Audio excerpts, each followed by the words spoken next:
Presiden ke-7 RI Joko Widodo atau Jokowi mendatangi Polresta Solo untuk diperiksa sebagai pelapor kasus tudingan ijazah palsu.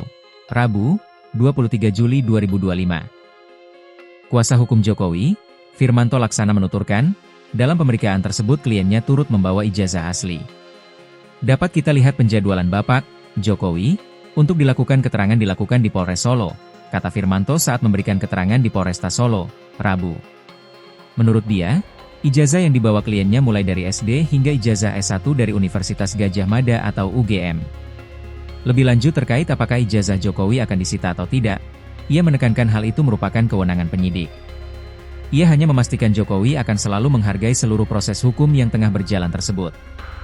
Tergantung penyidik nanti apakah akan menggunakan atau melakukan penyitaan. Jadi tentu Bapak secara konsisten akan terus mengikuti proses hukum dan akan menghargai semua proses yang terjadi, kata dia. Sebagai informasi, Jokowi tiba di Polresta Solo sekitar pukul 10.16 waktu Indonesia Barat. Jokowi yang mengenakan kemeja putih ini tanpa hadir dengan tim kuasa hukumnya. Sebelum memasuki ruang pemeriksaan, ia sempat tersenyum dan melambaikan tangan, menyapa awak media.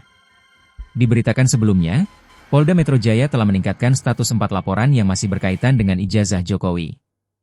Salah satu yang naik penyidikan yakni laporan Jokowi tentang peristiwa dugaan tindak pidana pencemaran nama baik atau fitnah dan atau manipulasi perubahan, pengerusakan informasi elektronik, sebagaimana diatur di Pasal 310, Pasal 311 KUHP, dan atau Pasal 35, Pasal 51 Undang-Undang ITE.